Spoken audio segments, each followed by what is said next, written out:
Numéro 100, -2. Nous sommes au 98e épisode, 98e si vous préférez. C'est Marc et Sébastien qui s'y collent cette semaine.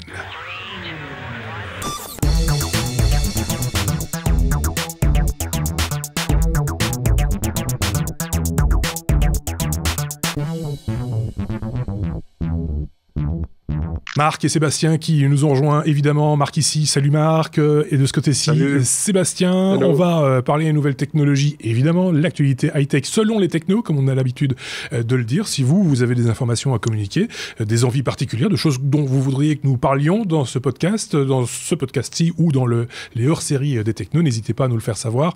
On en tiendra compte, évidemment. Merci également pour les pouces levés, ceux qui nous écoutent sur YouTube. C'est toujours bienvenu. Et on a eu un commentaire, quand même, ça arrive de temps en temps. J'y pense maintenant sur iTunes France, quelqu'un qui trouve notre podcast intéressant. J'ai oublié son prénom, j'en suis désolé, mais en tout cas moi je suis pas passé à côté du message. Merci beaucoup et n'hésitez pas à commenter et nous encourager, ça nous fait bien plaisir. Et plus on est de fous, plus on est de fous. Pas de courrier des auditeurs du coup cette semaine parce qu'on a eu plein de pouces levés, de gens sympas, de gens qui nous disaient super, continuez, etc. Il y a eu un ou deux messages, mais on se permettra d'y répondre un petit peu plus tard. Marc a gardé ça sous le coude parce qu'il y a des questions un petit peu techniques, me semble, pour du Wi-Fi, de la sécurité, enfin je ne sais plus très bien. On n'a pas perdu de cette vue, on essaiera d'y répondre le plus tôt possible. On peut, si vous le voulez, commencer notre abécédaire avec la lettre A. Non pas comme Apple, ça viendra un petit peu plus tard, mais d'abord comme Amazon, Sébastien, pour pas se parler de ce fameux bouton Dash dont on avait déjà parlé il y a très longtemps maintenant, me semble-t-il. Très longtemps, ouais, ok, c'est vrai. Mars 2015, c'était annoncé aux États-Unis, hein, ce petit bouton qui est en fait genre une petite sonnette sur lequel tu appuies et qui coûte 5 €. Et ce petit bouton est connecté à Internet, à ton Wi-Fi, ouais. Et sert tout simplement à commander quelque chose sur Amazon. Drôle. Donc ça c'était le truc de l'époque, le concept lancé aux États-Unis avec un bouton, oui comme on voit sur l'image, un bouton pour des rasoirs ou un bouton pour des préservatifs. Il y a, je sais plus, une centaine de marques déjà possibles aux États-Unis. Ouais. Et bien ce bouton débarque en France, donc un peu plus d'1 an après le lancement aux États-Unis, avec déjà une quarantaine de marques en France comme Le Chat, Pampers, Whiskas, Durex aussi. L'idée c'est d'avoir ce bouton près de là où on pose en général ces produits. Il y en a plus, pouf, je pose sur le bouton et ils arrivent 24 heures après, c'est ça? C'est exactement ça. Donc tu vas prendre ton petit bouton Durex, tu vas mettre à côté les capotes dans la boîte de nuit. Ouais. Tu viens de prendre la dernière, tu appuies sur le petit bouton et le lendemain le facteur arrive avec les Durex. Super. Tu vois, c'est génial. Ouais. Alors bon, ça a fait tout un scandale à l'époque parce qu'effectivement, t'as le facteur qui va venir juste avec une boîte de Durex. C'est pas très économe non plus, hein, mais ils ont la possibilité de regrouper tes commandes éventuellement. Mais là, normalement, c'est vraiment le principe. Tu en as plus. Tu appuies sur le bouton, tu en reçois le lendemain. Donc on est vraiment sur de l'immédiateté et ils proposent ça sur des marques que tu n'as pas forcément envie d'aller acheter en magasin parce que ça t'embête. Pas les Durex, enfin, les Durex ou les capotes, ça a plutôt tendance à faire chier les gens de les acheter, mais plutôt sur des marques de lessive, sur des Pampers, enfin des langes. Des trucs qui prennent de la place et des choses comme ça, des grosses boîtes.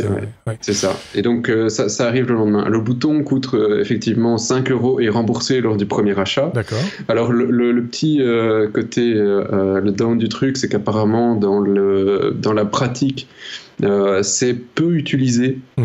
Donc la plupart des gens ont acheté des petits boutons mais s'en servent pas beaucoup, en moyenne une fois tous les 2 mois et encore c'est pas très c'est pas très rentable pour Amazon cette histoire, d'autant plus que c'est détourné par des gens comme moi. Alors je vais y revenir juste après parce que Amazon essaye de pousser un peu le même genre de pratique au niveau maintenant des machines directement. Donc c'est un nouveau truc qui s'appelle Amazon Replenish, je sais plus quoi, attends je vais retrouver le nom, Replenishment Service, donc le DRS.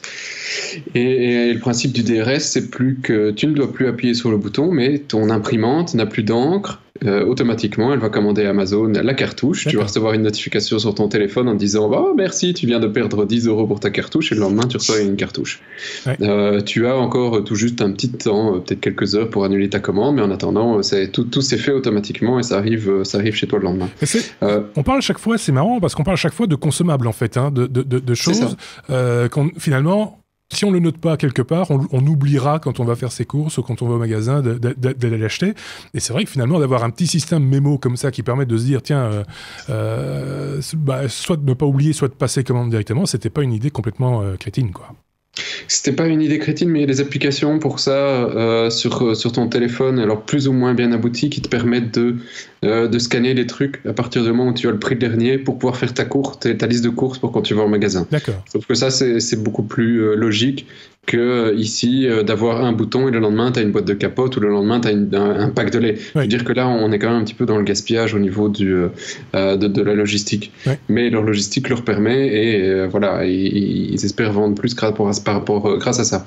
Alors je vais revenir justement sur les bidouilleurs parce que il y a un bouton intéressant que vend Amazon qui normalement est programmable, qui lui n'est pas encore vendu en France, mais il faut savoir que vous pouvez donc acheter quand même ces boutons classiques pour une marque de lessive et reprogrammer ça vous-même. Il y a des gens qui ont hacké le truc. Ça se connecte donc en Wi-Fi et à chaque fois que vous appuyez sur le bouton, ça appelle une URL, quoi.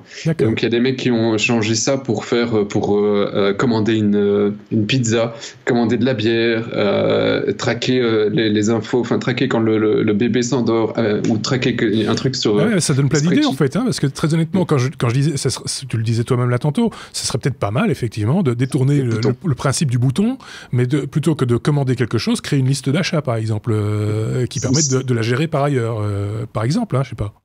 Oui, mais ça existe ce genre de bouton. Le problème, c'est qu'ils coûtent cher et ici, ils sont sponsorisés par Amazon parce qu'Amazon espère gagner de l'argent avec ça. Donc ici, bah non, ça te coûte que 5 €. Tu fais un achat, ils sont remboursés et puis tu peux jouer avec. Ça coûte cher à fabriquer ces pitonios ? Cher à fabriquer, non, mais il y a eu des projets Kickstarter et des boutons comme ça, à mon avis, en dessous de 20 €, c'était pas évident à trouver. Il y a certainement moyen de trouver ça en Chine pour pas trop cher, mais ici, le truc est de qualité, et puis s'il est en panne, tu peux le faire rembourser par Amazon, je suppose. Et il y en a un qui était encore génial dans les détournements, et puis pour moi, c'est fini pour ce point, c'était le fait d'envoyer un texte. Donc, tu as un bouton à la maison avec genre homme, femme, enfin voilà, qui est rentré, quand t'appuies, il envoie automatiquement un SMS à ta femme, bonjour, je suis rentré, avec entre parenthèses envoyé par mon bouton Dash. Je trouve ça juste génial, quoi. En tout cas, ça a l'avantage de donner plein d'idées à tout le monde, enfin plein de gens. Moi, quand on en avait parlé la toute première fois, moi je pensais que c'était vraiment un effet d'annonce, un petit peu comme le drone de livraison, vous voyez ce que je veux dire, une blague. Et que c'était peut-être une blague, mais une blague quand même très très aboutie, très avancée entre guillemets, avec un vrai hardware, etc. Mais que jamais ils iront commencer à le distribuer à grande échelle. Et manifestement, là, ça débarque en France, donc bientôt chez nous en Belgique aussi, par exemple, on l'imagine. Donc c'est vraiment très très particulier. Je sais pas ce qu'en pense Marc. Bon, disons qu'encore une fois, ça prouve qu'il ne faut jamais sous-estimer le pouvoir de paresse des gens. Oui. Plutôt que de sortir, tu as ton petit bouton, tu appuies dessus, tu as tout. Plutôt que effectivement, au niveau logistique, c'est juste un gros what the fuck. Bah oui, c'est ça, c'est juste intenable. Parce qu'effectivement, si tu pousses dessus tous les jours pour une raison différente et que c'est chaque fois des livraisons différentes, à un moment donné, le facteur va devenir fou, quoi. Enfin bref, voilà. Donc ça, c'était du côté d'Amazon. Lettre A comme Amazon, terminé. Lettre A comme Apple, comme beaucoup l'attendent, on l'imagine. C'est maintenant, puisqu'on va vous parler d'Apple, pas d'une nouveauté en particulier, on va pas revenir sur la keynote, on va pas revenir sur le MacBook Pro, on va revenir par contre sur quelque chose de tout à fait récent et complètement de l'actualité, c'est les dernières élections américaines. Vous vous en doutez un petit peu, il fallait qu'on en touche un petit mot, non pas de l'aspect politique de la chose, ça j'imagine que d'autres s'en sont chargés avant nous et s'en chargeront encore dans les 4 ans à venir. Au moins, on va vous parler de l'incidence sur les nouvelles technologies, et en particulier ce qui sort du lot et ce qui est ressorti dans l'actualité un petit peu chez tout le monde également, c'est qu'est-ce qui va se passer au niveau d'Apple, puisque dans sa campagne, notre ami Trump avait quand même un petit peu chargé Tim Cook et Apple, me semble-t-il. Bon, ici, c'est pas vraiment sur le fait de charger Tim Cook ou charger Apple. Enfin, si, dans un certain sens. C'est sur les importations, etc. Ouais, voilà. Ici, c'est surtout le sens, on avait dit pas de politique stricto sensu, mais c'est vrai que on regarde le programme économique de Trump, il est très fort, il est non interventionniste, et il est surtout, il part du principe que les États-Unis doivent d'abord travailler pour eux et avec leurs propres ressources plutôt que de travailler avec le reste du monde. Et donc, cela implique toutes les sociétés qui externalisent tout ou partie de leur développement technique. Apple, évidemment, la société phare en la matière, dans le viseur de de Trump, et il avait déclaré effectivement « J'obligerai Apple à produire ses iPhones et ses ordinateurs sur notre territoire et pas en Chine ». Alors bon, Trump vient d'être élu, il a de toute façon jusqu'au 20 janvier avant de constituer son cabinet et son administration. On ne sait pas trop comment les choses vont évoluer, donc c'est pas la peine de commencer à tirer des plans sur la comète. Désolé pour le téléphone, c'est les aléas du direct. Mais ce qu'on sait, c'est que si les choses se mettent en place, Apple ne sera pas le seul touché. Et qu'est-ce qui peut arriver ? Grosso modo, la contrepartie qui va résulter des rapatriements de procédés de fabrication et des usines et des moyens de production sur le territoire américain qui vont certainement donner du travail à pas mal de monde, vont avoir comme corollaire direct une augmentation des coûts. Parce que tu ne peux pas produire sur le territoire américain au même coût que tu pouvais produire au fin fond de l'Asie. Ça, c'est une chose. Alors, depuis, Trump a un peu adouci son discours en disant que les entreprises qui étaient prêtes à faire des efforts bénéficieraient de réductions de taxes. Dans son programme économique, il y a de toute façon tout un volet dédié à une réforme taxatoire qui n'est pas plus conne qu'une autre, il faut le dire honnêtement. Le type a des bonnes idées. Est-ce que c'est applicable en l'état ? Est-ce que c'est finançable ? C'est la grosse question, finançable. Maintenant, bon, on parle quand même d'un type qui a une certaine expérience du business. Il s'est quand même autoproclamé le roi de la dette, donc c'est quand même pas engageant. On va pas revenir là-dessus, c'est un vaste débat. Retenons simplement que nous, Européens, nous voyons Trump, sa réussite, le personnage qu'il est d'un point de vue économique avec le prisme qu'on a de notre culture européenne, qui est encore beaucoup trop souvent une culture qui a tendance à décrédibiliser, voire à stigmatiser toute forme d'échec. Trump s'est planté un nombre incalculable de fois, mais il a quand même réussi pas mal de choses. Donc le type sait de quoi il parle. C'est peut-être le premier qui va arriver à la Maison-Blanche avec une expérience de commercial. Ceci étant dit, pour un commercial, il y a quand même un truc qui lui a échappé, pour revenir sur le sujet Apple et fabrication des iPhones, parce que finalement, c'est ça qu'il disait, c'est moi président, l'iPhone sera fabriqué au Texas et pas en Chine. Le problème, c'est que les terres rares qui permettent de fabriquer les matériaux qui composent un smartphone, elles viennent de Chine. Je suis pas convaincu que les Chinois, à partir du moment où on produit plus chez eux, vont lui vendre la matière première au même prix que celle qui est actuellement utilisée dans les smartphones. Je vois la main de Seb qui se lève. Oui, alors pour une petite correction, les matériaux rares utilisés viennent essentiellement d'Afrique et pas de Chine. La Chine importe d'Afrique. Oui, mais achetés par la Chine. Achetés par la Chine, mais les États-Unis pourraient très bien les chercher en Afrique pour pouvoir le faire chez eux. C'est pas le problème. Oui, sauf que je suis pas tout à fait d'accord. Les principales mines de coltan, c'est-à-dire le matériau rare par excellence qui est utilisé dans les smartphones, se trouvent au Congo. Et toute l'activité minière du Congo est aujourd'hui sous la mainmise chinoise. Ils ont mis longtemps à arriver et à mettre leurs mains dessus. Ça va pas être une partie de plaisir pour les États-Unis pour réussir à se mettre dans le jeu. Oui. Je vais terminer sur un point là-dessus, c'est qu'effectivement sur le fait de vouloir relocaliser la construction d'iPhone ou autre aux États-Unis, je suis relativement pour ce principe, dans le sens où aujourd'hui, si tu prends une usine pour construire des iPhones, t'as 3 personnes qui regardent les robots le faire, et la plupart du boulot est automatisé ou peut l'être quasi à 100%. Donc au final, tu fais juste que garder le savoir-faire chez toi. Et il y a un point, si on regarde un petit peu l'actualité ces dernières semaines et ces derniers mois au niveau technologique, en Allemagne et dans le reste de l'Europe, qui est inquiétant, même inquiétant et intéressant, c'est qu'on a une certaine ouverture de la Chine vis-à-vis de beaucoup de boîtes technologiques européennes, mais on a surtout une perte de ce savoir et de ses propriétés intellectuelles vers la Chine. Et donc il y a aujourd'hui une crainte de l'Europe et de l'Allemagne qui a bloqué une série de reventes de sociétés technologiques à des Chinois. Donc il y a toute une question idéologique derrière aussi sur le fait de garder la mainmise sur les choses qu'ils produisent, parce qu'effectivement c'est une puissance étrangère sinon qui est à la base de tout. Donc là, c'est difficile politiquement. Oui, et puis d'un point de vue américain, puisqu'il faut évidemment se replacer un petit peu du point de vue faire un peu preuve d'empathie par rapport aux gens qui vivent là-bas, et les raisons pour lesquelles ils ont voté de la manière dont ils ont voté, c'est que, si je me rappelle bien, Apple avait fait une fois une annonce sur était-ce la fabrication du Mac Mini ou de l'iMac, où il était question d'en reproduire une partie, en tout cas sur le sol américain, et les actions avaient fait un petit bond. Et donc ça plaît évidemment de savoir qu'on fabrique ce genre d'outils sur son propre territoire, parce que on a le drapeau étoilé, machin, etc. Enfin, le côté patriotique, entre guillemets, qui remonte, la fibre patriotique qui peut ainsi s'exprimer, entre guillemets. C'est un pays qui fonctionne fort comme ça aussi, hein, il faut bien le dire. Je ne sais pas s'il y avait un truc à rajouter sur ce chapitre-là, Marc. On pourrait encore parler de plein de trucs au niveau technologique. Il a dit beaucoup de choses par rapport à Internet, comme quoi il voulait bloquer une partie d'Internet, etc.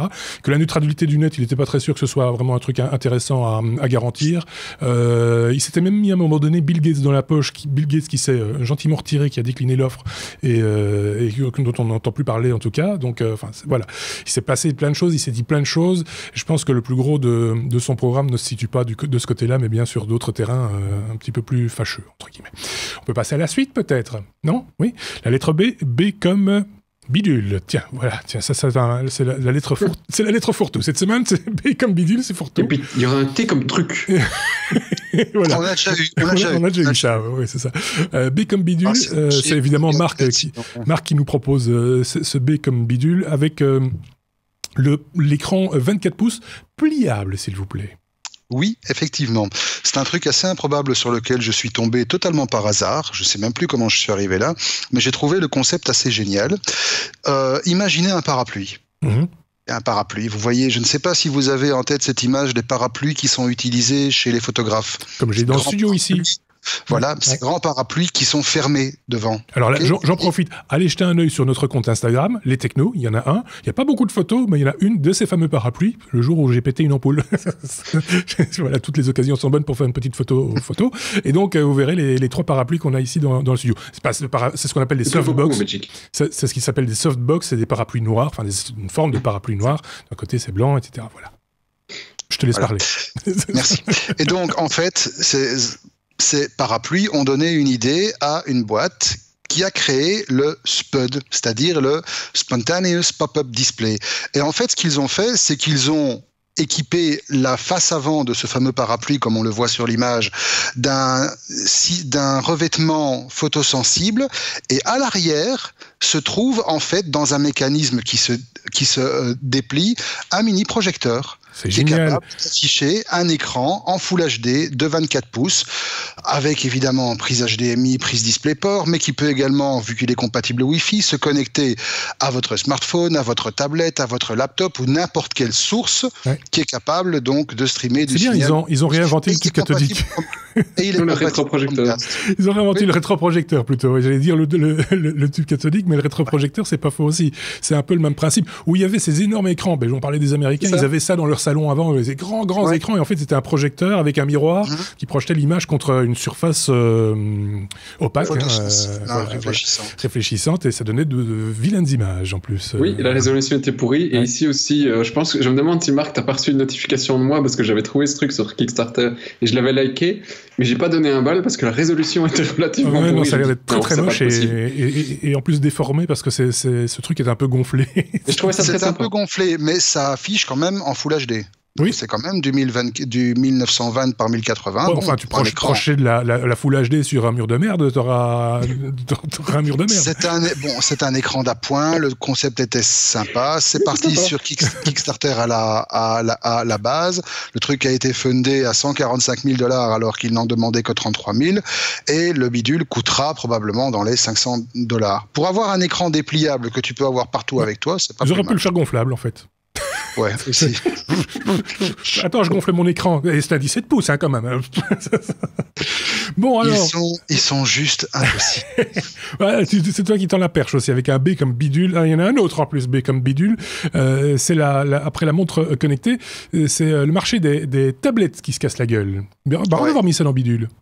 Oui, parce qu'une tablette, grosso modo, c'est devenu un bidule. Oui, c'est pour ça que je l'ai mis là-dedans. C'est un gros bidule. Là. Effectivement, en dernier numéro, on avait parlé de la dégringolade des parts de marché des montres connectées. Maintenant, deuxième rapport qui pointe, toujours de la même boîte, c'est Strategy Analytics qui nous sort ça. Par rapport à l'année passée, on a un gros 10 à 15% de baisse par rapport à l'année passée, donc à temps égal sur les ventes de tablettes. Et étonnamment, c'est pas l'iPad qui se morfle le plus, c'est les tablettes Android, avec en tête Samsung qui perd quand même 20% de marché. Mais voilà, donc ça confirme une tendance qui avait déjà commencé fin 2015, c'est que la tablette en fait n'est plus vraiment l'objet de prédilection et que la majorité du trafic mobile passe maintenant par des smartphones dont les écrans sont de plus en plus grands aussi. Ouais. C'est vrai que quand on voit un iPad mini, par exemple, vers lequel on serait tenté d'aller pour faire entre guillemets des économies, enfin payer un petit peu moins cher tout en ayant un appareil sympathique, on n'est pas très très loin des phablettes, et donc c'est peut-être plus intéressant encore économiquement de faire un peu, de voir un smartphone assez grand qui ferait le même travail que la tablette, et donc d'ainsi couper la poire en deux. Peut-être, je sais pas. Ou pliable. De préférence, un qui n'explose pas. De préférence, un qui n'explose pas, effectivement. Et puis, voilà, je me faisais la réflexion par rapport, par exemple, à la Surface de Microsoft. Là, on est déjà dans un autre type de bidule. Là, tu es dans du laptop quasi. C'est ça, oui. C'est l'utilisation. Le test qu'on en avait fait montrait clairement que la Surface 4 Pro pouvait être utilisée comme un laptop au quotidien, absolument. Ouais. Bon, allez, on passe à la lettre G. G comme génétique, et on va être un petit peu sérieux pour le coup. Pas très longtemps, mais parce que c'est une petite annonce. Mais c'est Sébastien qui nous amène ce sujet concernant la génétique et la Chine qui entre dans la danse de la génétique, à savoir que, on l'a déjà parlé ici, je pense, de ces services sur Internet qui permettaient de comment on appelle ça, de nous donner séquencer. De séquencer notre ADN, voilà. Dis-nous en plus. Et donc, effectivement, ici, c'est parce qu'il y a eu une conférence TechCrunch en Chine, il y a quelques jours, et donc il y a eu pas mal d'annonces tout en étant encore assez lointain, parce que c'est pas un domaine où on dit on va sortir une nouvelle tablette la semaine prochaine en donnant les spécifications. Il y a de la recherche, il y a du boulot avant de réussir à faire quelque chose, mais il y a depuis pas très longtemps pas mal de fonds qui s'intéressent à tout ce qui est biotech et ici à tout ce qui est plutôt orienté génétique, dans deux domaines différents. Le premier étant le séquençage plutôt pour le plaisir, c'est-à-dire que Monsieur Tout-le-Monde fasse son séquençage ADN pour retrouver des informations, ou pour voir si effectivement il y a un côté médical à traiter éventuellement. Et ça reste du loisir, et je pense que ça, on vous fera un numéro plus tard là-dessus. Mais il y a deux sociétés aux États-Unis, c'est Color Genomics et 23andMe. Plutôt que de loisir, je dirais de curiosité, non parce que finalement, c'est pas très ludique. Je sais pas. Ça dépend, c'est du loisir comme des gens font de la généalogie, tu vois. C'est un peu ça. Oui, c'est ça. Donc pour moi, ça c'est un domaine. Et le deuxième ici, qui est un petit peu plus délicat, c'est tout ce qui est manipulation. Donc maintenant, on a déchiffré tout, et le but de toutes ces sociétés ici qu'on va financer, c'est évidemment de pouvoir faire d'abord un séquençage toujours moins cher et plus précis, et donc de pouvoir détecter rapide, mais ça va déjà relativement vite, honnêtement, on en parlera, mais surtout après de pouvoir modifier, de rajouter un gène pour avoir enlever la calvitie, ou ajouter un gène pour être grand, beau, fort, yeux bleus, etc. Et donc là on part aussi dans tout un débat philosophique et éthique qui ne semble pas poser problème ici à tous ces fonds, parce qu'on parle quand même de milliards de dollars qui vont être investis dans ces technologies en Chine ici particulièrement, et toujours aux États-Unis. Donc voilà, j'ai pas une annonce brève en disant il y a une société qui va débarquer avec un produit, mais il y a beaucoup de fonds qui sont en train de tourner là-dessus, il y a beaucoup de sociétés qui sont en train de s'y tourner, et il y a beaucoup de choses à regarder pour les prochaines années. Ça peut être très intéressant et un peu inquiétant. Un petit peu inquiétant également. Toi, tu as testé, me semble-t-il, un service il y a quelques temps. Ça fera l'objet d'un hors-série. Tu nous en parleras plus longuement parce que c'est pas si simple qu'on l'imagine. Il y a quelques étapes à suivre. Il faut faire attention aussi des informations qu'on en tire, etc. Donc tout ça sera assez intéressant. Alors, certains nous diront, mais où est la technologie là-dedans? Au premier plan, hein, ça me semble assez évident. C'est de la trop de technologie qui se trouve là derrière, même si c'est un petit peu plus scientifique, on va dire. On en reparlera, ça c'est promis. J'ai toujours et encore, non pas comme Génétique, mais comme Google cette fois-ci. Sébastien, on va parler de Google qui rachète l'émulateur LibDroid. Rappelle-nous de quoi il s'agit donc. Eh bien, c'est un émulateur. Super. Donc, LibDroid, c'est donc une société, je ne sais même plus d'où d'ailleurs, tiens, mais c'est une bonne société. Oui, une bonne société, qui avait sorti un produit depuis 2015 pour exécuter tes applications Android sur ton desktop Windows. Ouais. Donc, de pouvoir avoir accès au Play Store, d'aller chercher les jeux, parce qu'essentiellement, c'est ça que les gens voulaient, d'aller chercher les jeux Android, parce qu'il y a pléthore de jeux faciles d'accès pour jouer 5 minutes sur le temps de midi parce que tu t'embêtes au bureau sur ta machine et que tu es plutôt un casual et que la plupart des gens aujourd'hui n'ont pas envie d'aller jouer sur les grands jeux, les FPS et compagnie. Hein. T'as pas envie de faire ça au bureau à midi, tandis que 5 minutes, une petite partie d'un Oxo ou que sais-je, ça les gens s'amusent. Entre autres, hein, parce qu'il y a plein d'autres applications Android qui ne sont pas disponibles aujourd'hui sur des plateformes Windows, hein, genre un WhatsApp, jusqu'à peu, par une version web, tu pouvais mourir pour avoir ça sur ton desktop. Ouais. Et donc, il y a déjà eu plusieurs émulateurs. Ici, LibDroid était un très bon produit. Et donc Google a annoncé son achat le 5 novembre avec les 2 fondateurs qui viennent bosser pour eux. Et immédiatement après, l'émulateur a disparu de la toile. Donc maintenant c'est fini. Ceux qui l'avaient téléchargé continuent à pouvoir l'utiliser, mais il est plus suivi, il sera plus mis à jour et l'émulateur est publiquement mort. Alors ça c'est fait encore. Officiellement publiquement mort. Voilà, on va dire ça. Voilà. Mais la question derrière est assez intéressante de savoir, c'est juste pour pouvoir engager ces 2 gars parce que ces 2 gars sont brillants, ou est-ce que Google a envie de mettre un pied dans dans l'écosystème Windows en mettant à disposition sous Windows réellement ces applications sur Android, parce que ça reste aujourd'hui une source de revenus importante, toutes les applications qui vendent sur Android, et s'il peut l'ajouter à un autre écosystème qui est tout celui de Microsoft, eh bien ça peut être une source de revenus important. Alors il y a déjà ce pas avec tout ce qui est Chromebook. Est-ce que demain nous aurons droit à toutes les applications Android grâce à ces deux talents et l'équipe qui sera construite derrière chez Google? C'est une possibilité que je n'exclurais absolument pas et que je trouverais extrêmement positive. Un avis, Marc? Écoute, on attend de voir, parce que la solution, si effectivement elle débouche sur quelque chose de concret, notamment pour tous les utilisateurs de Chromebook, elle va être très très très bien accueilli, parce qu'il ne faut pas oublier le programme que Google a lancé pour rendre justement les applications Google Play directement utilisables à partir de Chrome OS. Elle commence à se faire attendre pas mal. Hein. Ça fait depuis maintenant le début de l'année que le truc tourne, toujours en bêta, limité à 3 appareils dont certains ne sont même plus en vente. Ça commence à devenir un peu difficile. Donc, si quelque chose peut bouger dans ce sens-là, oui, c'est clair que ça sera bienvenu.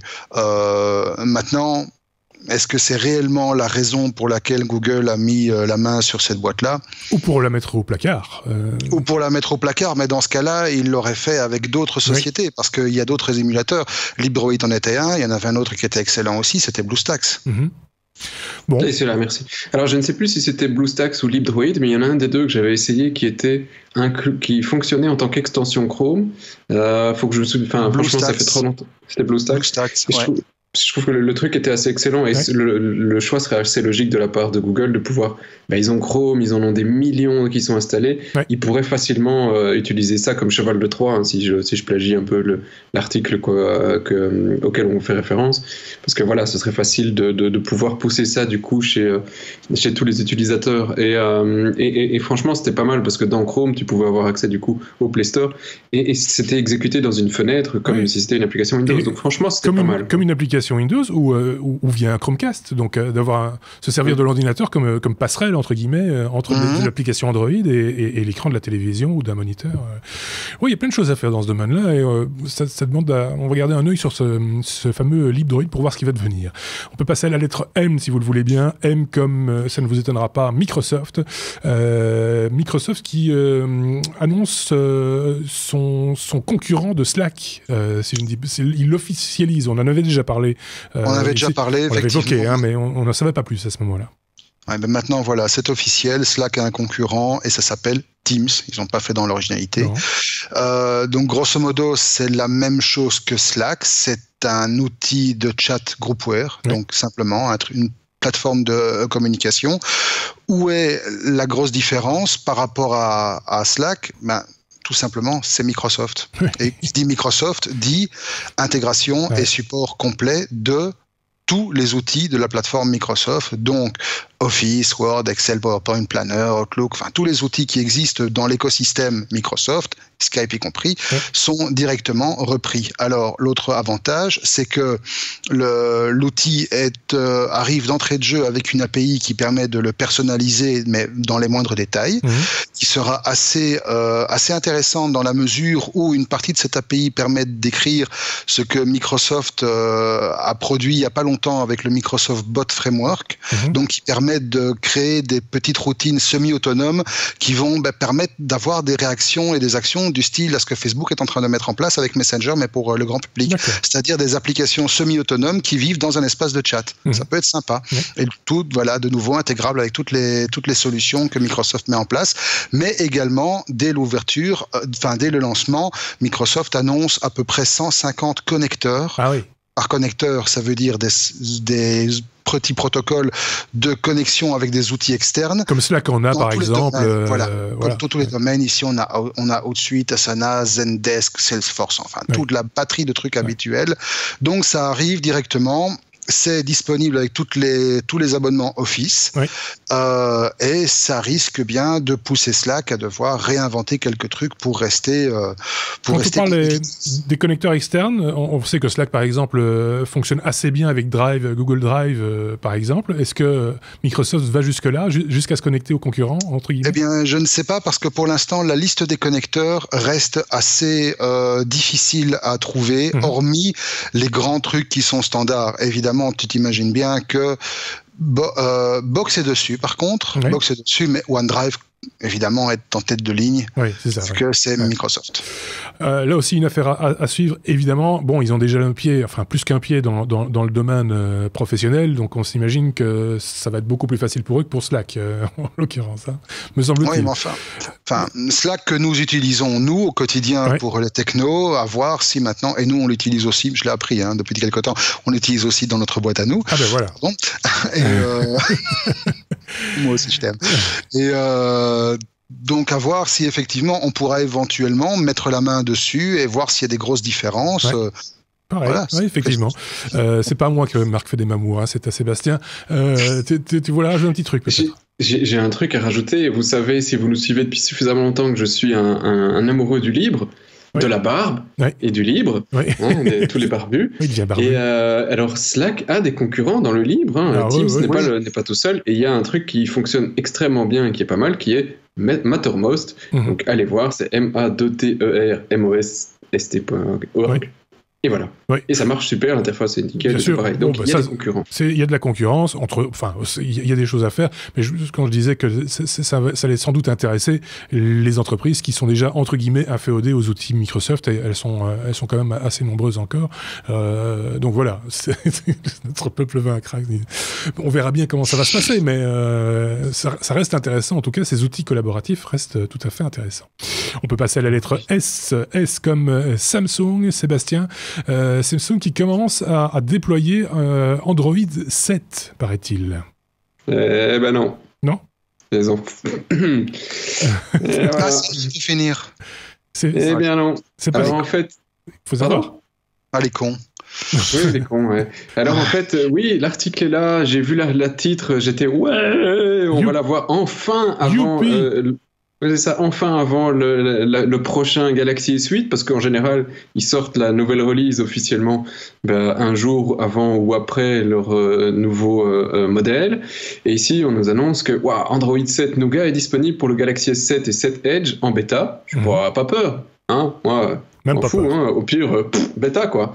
Sauf que pour pouvoir avoir accès à ça, il faut installer une application Samsung qui est le Samsung, alors je reprends le nom, hein, c'est le Samsung Members Apps ou le Galaxy Better Program App, ok, super, qui est disponible sur normalement sur votre Samsung dans le truc de Samsung, hein, l'application leur Play Store. Ouais. Et alors malheureusement c'est disponible en Chine. D'accord. Donc voilà, hein, comme aujourd'hui je ne suis pas chinois, je ne pourrais donc pas installer la version bêta. Mais pourquoi en Chine? Ils sont coréens? Je ne sais pas. C'est absurde. C'est en Chine, voilà. Bon, voilà, ça viendra chez nous un jour, tu sais. Oui. Mais on sera passé déjà au 8. Oui, bon, allez, je suis mauvais, hein, parce que c'est vrai que c'est toute la Chine. Il y a d'autres pays, hein, mais il y a l'Angleterre, mais pour l'Angleterre, c'est uniquement pour les smartphones non sponsorisés, c'est-à-dire en gros pas pour grand monde. En France, probablement aussi, pour ceux qui ne sont pas liés aux opérateurs. Alors qu'en Belgique, on est lié à aucun opérateur, ils pourraient le faire sans problème. Ouais. Mais la Belgique, nous n'existons pas. Mais non, nous n'existons pas. Pourquoi je dis ça comme ça? On peut passer à la lettre S. On va pas se rendre comme ça pendant des heures non plus. Hein. S, non. De concert. S comme sécurité. Ça, c'est le dada de Marc et Sébastien. Ça tombe bien. Ils sont tous les deux là. Marc, tu vas nous parler d'un tracker. Oui, j'adore. Sans même qu'on sache qu'on est traqué, en fait. Ça, c'est très particulier, c'est très complotiste, etc. Oui. Et alors, pour faire l'intro pour Marc, quand j'ai vu, j'ai lu aussi ce truc, on devait en parler, et quand j'ai vu ce truc, je me dis, c'est génial, on doit l'essayer. Oui, absolument, c'est ce que je me suis dit aussi. De quoi s'agit-il? C'est un truc, en fait, qui prouve qu'une fois de plus, l'imagination des publicitaires n'a absolument aucune limite quand il s'agit de pister leurs consommateurs. Ouais. Et ici, la technologie qu'ils ont mis en place est assez innovante, mais à la base très bête, très simple. Il s'agit d'utiliser des messages à ultrasons. D'accord. Enfin, donc, en fait, je dis d'accord, mais je suis pas d'accord. Donc en fait, voilà, si tu remarques un jour que ton chien ou ton chat a un comportement bizarre quand tu surfes sur des sites web ou quand tu regardes certaines émissions, simplement, tu es victime peut-être d'un tracker publicitaire aux ultrasons. Et en fait, la manière dont ça fonctionne est de nouveau simplissime. Il y a une émission ultrasonique, donc non audible à l'oreille humaine, mais qui est par contre captable par le micro de ton smartphone et qui, avec l'application installée derrière, va pouvoir réagir. Donc sans que toi tu le saches, il faut savoir que, sauf vraiment les gens qui ont une très bonne oreille, au-delà de 22-23 ans, la dégradation des cellules auditives fait que tu ne perçois plus les signaux haute fréquence compris entre 18 et 20 kHz, donc c'est une bande de fréquence qui est quasi inaudible pour la majorité des gens de plus de 25 ans, mais ton téléphone, lui, il l'entend. Et donc, basé là-dessus, imagine tout ce qu'on peut faire. Oui, moi j'ai un doute sur le fait. J'ai un gros doute sur le fait que les micros des smartphones puissent entendre des sons qui sont supérieurs à 20 kHz. J'ai de gros doutes. Pas supérieur à 20 kHz, c'est la bande entre 18 et 20 kHz. Oui, même 18, c'est déjà, pour ces micros-là, c'est déjà énorme. Oui, mais pourtant, ça marche. Ça marche effectivement parce que le truc est utilisé. Alors, il y a toute une technologie qui existe autour. Le modèle est utilisé, le U-Beacon, tout simplement. Et donc, voilà, tu as une application qui est bundlée dans une des applications qui tournent sur ton smartphone et qui va capter le son et remonter des infos pour dire, voilà, monsieur un tel ou telle personne a bien vu la pub, etc. Alors, ça marche avec la télé, ça marche moins avec la radio parce que la qualité de son n'est pas forcément la bonne, mais ça marche par contre aussi avec des petits émetteurs qui sont en magasin, en rue, etc., qui envoient des impulsions et qui permettent de remonter l'info pour faire quasi de la localisation. D'ailleurs, lors de la dernière Black Hat, la conférence des hackers, il y a des gars qui se sont amusés à démontrer un système de guidage indoor uniquement basé sur cette technologie. Moi, j'ai mis des doutes sur la fiabilité du système, parce que quand on est dans des gammes de fréquences qui sont rarement captables par ce type de microphone, en plus de qualité très très moyenne, sur un smartphone, même si c'est la qualité à augmenter, c'est quand même pas non plus des choups, quoi, il faut pas déconner. Donc voilà.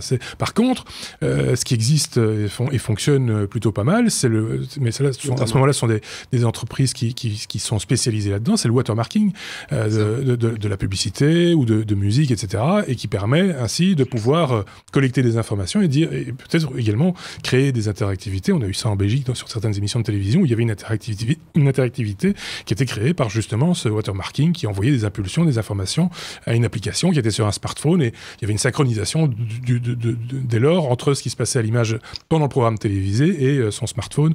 Imaginons des quiz et des choses comme ça. Ça, j'y crois beaucoup plus. Les ultrasons, j'ai un peu de mal. Enfin, je ne demande qu'à voir. Peut-être qu'effectivement, le truc, tu n'es pas forcément convaincu. Maintenant, ce qui est certain, c'est que la première application réelle de la technologie commerciale, elle date quand même pas d'hier, elle date de 2014. C'est une boîte indienne qui s'appelle Silverpush qui l'a mise au point. Ouais. Et aujourd'hui, il y a plus d'une boîte, il y en a une grosse dizaine qui tournent, qui se partagent un marché qui est quand même estimé alors aujourd'hui, c'est 2,5 milliards de dollars. Ouais. Ça a l'air petit comme ça, mais pour un marché qui est tout récent, il y a plus de 60 applications sur le Play Store qui utilisent la technologie de Silverpush. Il y en a beaucoup plus maintenant qui utilisent la technologie de toutes ces autres boîtes, notamment une boîte américaine qui s'appelle Signal 360, qui est la boîte dont les applications ont le plus de succès pour l'instant. Probablement qu'ils ont réussi à affiner encore plus la technologie, à tel point que toutes ces boîtes aujourd'hui commencent à être dans le viseur de la Commission fédérale du commerce américain, qui commence à épingler toutes ces boîtes pour manque de transparence, parce qu'évidemment, on ne sait pas ce qui se passe derrière. Ouais. Au niveau de la pratique, technologiquement, on sait comment ça marche, mais la manière dont les données sont récoltées, sont exploitées et sont surtout protégées par rapport à la vie privée des consommateurs. Quelle fin ? C'est du marketing pur. Oui, bien sûr, mais bon. Mais la manière dont le manque de transparence devient flagrant a été épinglé. Et alors, évidemment, ce qui est amusant aussi, c'est qu'aujourd'hui, on commence à voir des side effects, ça, on s'en doute, et notamment, on commence à trouver qu'il y a un risque particulier, notamment pour les utilisateurs de Tor, donc le fameux réseau parallèle crypté qui permet notamment d'aller de bout en bout sans jamais dévoiler son adresse IP. Ce qu'on appelle le dark web aussi. Voilà. Tor n'est pas que le dark web, il est un des véhicules du dark web, mais c'est surtout un ensemble d'outils qui permet de surfer de manière anonyme, et d'ailleurs qui est totalement recommandé par des gars comme Edward Snowden. Ouais. Mais ce qu'il y a, c'est que, de nouveau, lors de la dernière Black Hat, il y a des gars qui ont réussi à prouver que via un service caché Tor, piégé, couplé à cette technologie de Silverpush, il y a moyen d'injecter dans ce que l'ultrason balance un JavaScript qui va aller désactiver, désanonymiser le réseau parallèle pour une durée de session voilà. Et donc, autrement dit, vous pensiez être protégé, vous ne l'êtes plus. Moi, j'y crois pas, mais je vais quand même acheter un chien. Le détecteur de pistage, le chien. Le chat est plus sensible, paraît-il. À la lettre S, on n'a pas fini avec la sécurité, mais tu parlais d'Edward Snowden. Si on ne parle pas de son discours, parce qu'il va en faire un, mais au moment où on enregistre, il ne l'a pas encore fait, à 22h30 ce jeudi, il va intervenir pour dire en tout cas ce qu'il pense des élections américaines. Si on n'en parle pas, c'est peut-être parce qu'il n'y a rien à en dire, peut-être, mais c'est surtout parce qu'on n'a pas encore entendu, puisque au moment où nous enregistrons, il est 20h50 ce jeudi, et donc forcément on ne peut pas vous en parler. On en parlera peut-être la semaine prochaine s'il y a des choses technologiques qui nous intéressent au premier chef. En sécurité toujours, Sébastien, une autre annonce cette semaine concerne GoPro qui aurait un mauvais karma. On parle de leur drone qui est déjà rappelé, paraît-il. Voilà, donc si tu veux acheter un chien, surtout n'achète pas le drone. Parce que, à quoi que le chien pourrait être intéressant pour aller rechercher le drone. C'est ça, comme ça. Va chercher. Parce que c'est un peu le problème du drone, ça fait vraiment très mal à GoPro, ils sont pris une branlée dans si je peux me permettre, dans l'action, ils sont pris, voilà, c'est vraiment très mauvais. Quelques semaines seulement après avoir lancé leur drone, c'était pas leur marché primaire, eux c'est les petites caméras d'action, et bien ils ont lancé un drone avec ça, on en a déjà parlé, pour pouvoir se promener et faire plein de vidéos. Et bien apparemment leur drone a des problèmes de power, donc le truc a tendance à se couper en plein vol ou d'autres problèmes similaires. Ça ne plane similaires. pas, un drone ça ne plane pas, donc... Ça ne plane pas, donc 16 jours seulement après le lancement, GoPro hurle ramener les drones, il n'y en a que 2500 qui ont été vendus. Oui, c'est ce que j'allais dire, ils peuvent presque appeler leurs clients par leur prénom, voilà. Malgré ça, ils se prennent un coup évidemment vers le bas en bourse, me semble-t-il, et puis DJI, le concurrent chinois qui a sorti quasiment dans les mêmes jours un drone très performant, eux par contre ils ont gagné des points, hein, ça c'est clair. Ouais. Forcément, si on a un qui pleure, l'autre c'est toujours mathématique. Jean qui pleure. C'est tout ce qu'il y a à dire, hein. Malheureusement ils doivent le rappeler, ils savent pas encore pourquoi, mais il y a des enquêtes qui s'ouvrent. Et pour l'instant ils l'ont retiré de la vente et tout, hein. Il n'y a plus possible d'en acheter, je pense. Là c'est mauvais karma, quoi. Mauvais karma, effectivement. On va passer à la lettre T comme Tesla, avec Tesla qui va rendre les recharges payantes pour les nouvelles voitures à partir du 1er janvier 2017. C'était dans les tuyaux, ça, on en avait parlé lors de notre test Tesla, me semble-t-il. Oui, mais c'est officiel. En juin, oui. Ouais, c'est officiel, mais disons que beaucoup de gens tendaient encore à espérer que Tesla allait garder cet esprit de partage et de gratuité qui avait prévalu jusqu'à aujourd'hui. Hein, rappelons, vous achetez une Tesla, par définition, dans tous les réseaux de recharge Tesla du monde, la recharge, elle est gratuite. Voilà. Ouais. Non, ce sera plus le cas. Alors, ce sera plus le cas pour les nouveaux acheteurs. Donc ça veut dire que tous ceux qui normalement ont acheté une voiture jusqu'au 1er janvier 2017, donc si vous avez acheté votre voiture le 31 décembre, pressez-vous, la recharge sera toujours gratuite. Mais pour tous les acheteurs, à partir du 1er janvier 2017, la recharge sera payante. Alors, on ne sait pas encore à combien. Par contre, ce qu'on sait, c'est que vous aurez droit à 400 kWh de recharge par an, ce qui, sur une modèle S, équivaut plus ou moins à 1600 km. Pas grand-chose, on les a vite fait. Et donc voilà, ça risque malgré tout, malgré que le fait ça avait été annoncé, malgré que c'était plus ou moins officiel, ça risque quand même de faire grincer un peu les dents, même si, comme je viens de le dire, on ne connaît pas encore les tarifs qui seront pratiqués par Tesla et on peut imaginer que ces tarifs seront relativement bas pour ne pas faire fuir les clients et surtout les fidéliser sur un réseau de recharge qui n'arrête pas de s'étendre et d'ailleurs pour lequel Tesla annonce que l'intégralité, si pas l'immense majorité des revenus qui seront tirés des frais de recharge qu'ils percevront vont être réinvestis dans l'agrandissement de ce réseau. Donc quelque part, finalement, c'est un peu normal, le tout gratuit, on sait que c'est pas un modèle durable. Donc si effectivement il faut payer un petit peu et que c'est raisonnable, et qu'en contrepartie on trouve une borne de recharge tous les 50 km, là ça devient intéressant. Et puis je pense aussi que, même si c'était avantageux, entre guillemets, c'était on va dire pas un argument de vente non plus, je pense. Quand on est pour certains, si, quand même. Hein. Parce que c'est quand même, on est là sur un segment de voitures qui sont quand même, qui coûtent. Le fait que la recharge soit gratuite, c'était un petit peu le petit cadeau sympathique. Ah, merci, quoi. En général, les gens qui savent se payer ce genre de voiture peuvent payer la recharge. Ça restera de toute façon, au niveau coût au kilomètre, ça restera quand même relativement marginal par rapport à ce qu'ils paieraient pour une voiture à combustion, quoi, avec moteur à combustion. Et puis de toute façon, les gens la rechargent chez eux aussi ou sur les autres bornes, donc là c'est déjà payant. C'est déjà payant, effectivement.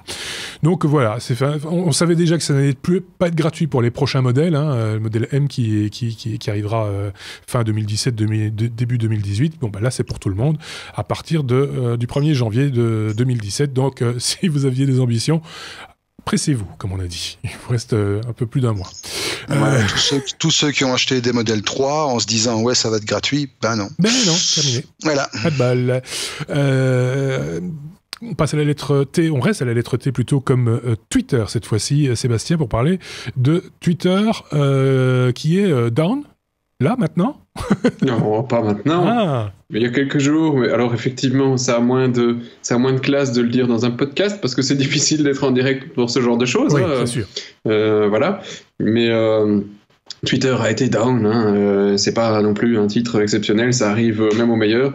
Je voulais juste quand même signaler ici que Twitter est resté down pendant un certain temps, hein, presque voilà, une grosse demi-heure, je pense. Tout ça pour une erreur de routage, parce que voilà, dans une opération de maintenance, les gars, ils se sont trompés de règles et c'était foutu, hein, leur configuration, donc une demi-heure pour récupérer l'histoire. Donc voilà, ça arrive même au meilleur, mais j'ai quand même l'impression pour le moment que Twitter a beaucoup de pannes, et ça me rappelle l'époque de Facebook il y a 3-4 ans, jusqu'au moment où Mark a frappé du poing sur la table pour que le réseau soit utilisable, parce que sinon, vu le nombre de pannes, il commençait à perdre du crédit et des utilisateurs. Ici, Twitter qui est quand même déjà en mauvaise posture. Je pense qu'ils devraient faire un petit peu attention à leur IT et particulièrement pour le moment. C'est clair que ce genre d'outils, réseaux sociaux, etc., ça ne fonctionne en gros que parce que c'est accessible 99,99999% du temps, et donc la moindre panne, forcément, ça fait dévaluer le produit de manière générale, parce qu'on perd confiance aussi. C'est un petit peu comme si vous aviez un service de cloud, par exemple, qui tomberait en panne une fois sur 10, ça ne plairait pas non plus. Là, c'est un petit peu la même chose, quoi. On passe à la lettre... On peut passer, je pense, à la lettre W. Oui. On peut passer à la lettre W comme what the fuck, évidemment, puisque nous sommes à la fin de cet épisode de 98. C'est Marc qui en a 2. Allez, c'est bon, c'est terminé. Merci, au revoir. Voilà. C'est le what the fuck de cette semaine. On commence avec un Netflix qui fait dormir. Oui, ça s'appelle Napflix, et l'ambition de ce truc est de vous faire dormir. D'accord. Donc si vous êtes insomniaque, c'est un Netflix tout à fait classique, donc un truc de vidéo à la demande, mais qui va en fait vous proposer un catalogue sans fin de feux de cheminée, d'aquarium, de coulées de pluie sur des vitres, d'orage, des trucs de documentaires mornes, de trucs sans aucune ambiance, de rediffusion de Derrick, des trucs comme ça en fait, qui vont... Eux, en fait, Netflix se proclame la plateforme vidéo de la sieste, et donc leur ambition, c'est vous regardez, vous dormez. Oui. C'est juste génialissime. Donc on trouve des trucs du style compétition mondiale des dominos. Vous avez pendant des heures des dominos qui tombent, des trucs c'est totalement improbable. C'est le truc idéal à regarder après le repas du dimanche midi dans la belle famille. C'est génial. Oui, ou si vous êtes malade à la maison, que vous savez rien. Moi, j'ai une fois une période comme ça où j'étais pas très bien. Je suis resté un petit peu à la maison et il passait sur une chaîne. Je pense que c'était sur France 3. Il passait une série allemande. Je pense que ça s'appelait Le Renard ou un truc du genre. Je n'ai jamais vu. Je n'ai jamais vu un épisode en entier. Je connais un peu le générique, le personnage principal, je vois qui c'est, et puis, bam, tu dors.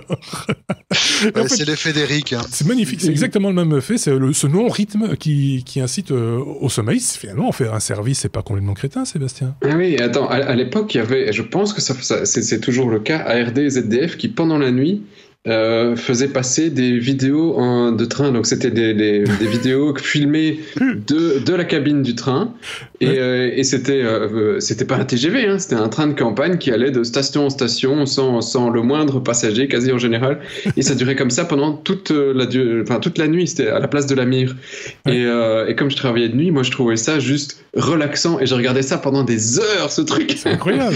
Le train qui avance, tout simplement. Et alors il y a eu, on va peut-être terminer avec ça d'ailleurs. Je pense que c'était la télévision hollandaise ou allemande, je ne sais plus très bien, qui diffusait également en boucle des jeunes filles habillées en maillot de bain, fort jolies par ailleurs, qui étaient filmées faisant du trampoline sur de la musique douce et rediffusées en ralenti.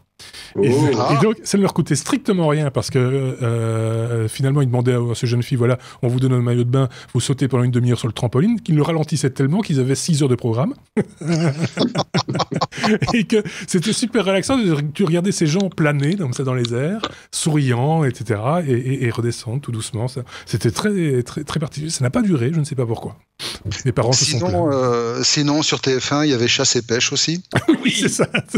On va pas faire Chasse et Pêche, moi, c'est une des rares émissions qui m'empêche encore aujourd'hui de dormir. D'accord. Parce que ma voisine, si vous regardez le podcast un jour, j'en doute, vu votre âge, ça j'en doute, mais si vous regardez le podcast un jour, vous me faites chier à laisser votre télé sur Chasse et Pêche tous les soirs à 3h du matin à fond la caisse, s'il vous plaît. En plus, ils rediffusent, ils en ont plus produit des nouveaux, ça, non? Non, c'est des rediffusions, ça tourne en boucle, je sais pas, mais toutes les nuits, ça passe. Ah, mais je compatis, puis je te laisse ton what the fuck, c'était parce que c'est un des trucs qui me réveillait aussi quand de temps en temps je regardais TF1.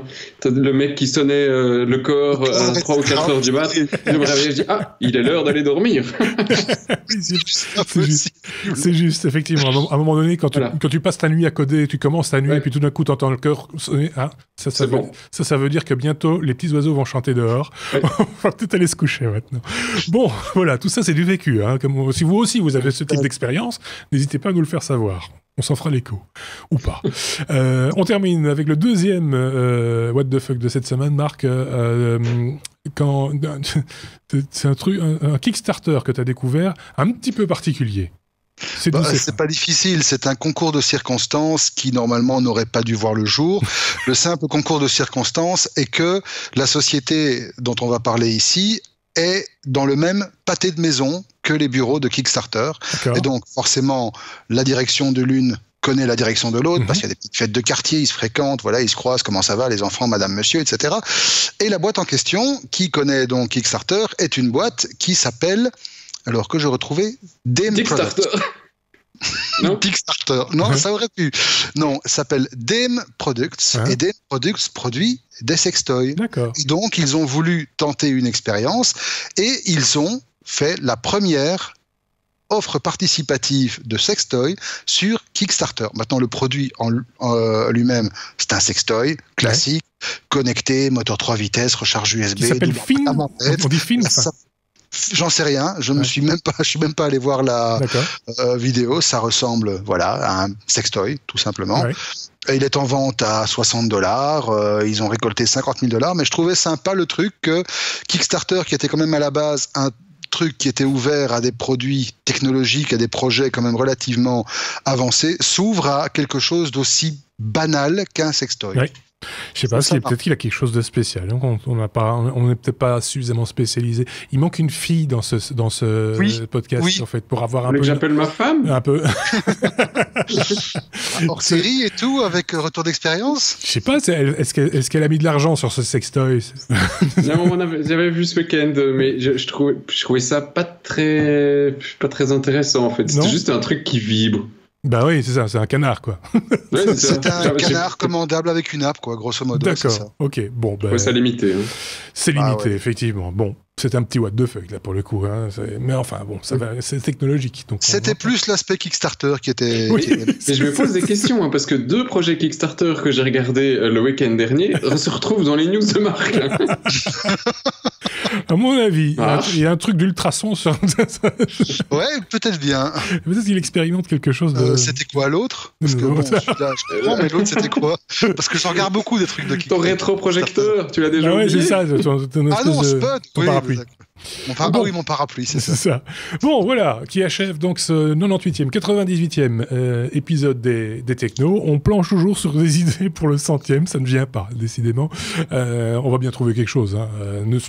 Voilà, on trouvera un truc. De toute façon, il y aura un épisode 100 avec quelques-uns de nos chroniqueurs, ça, soyez-en sûrs. Mais avant ça, il y aura le numéro 99, 99. Ce sera la semaine prochaine. Soyez au rendez-vous, bien entendu. On vous remercie d'avance. Et puis également nos hors-séries qui s'égrènent de semaine en semaine. Merci à Marc pour cet épisode. Merci également à Sébastien. On se retrouve très bientôt. Salut.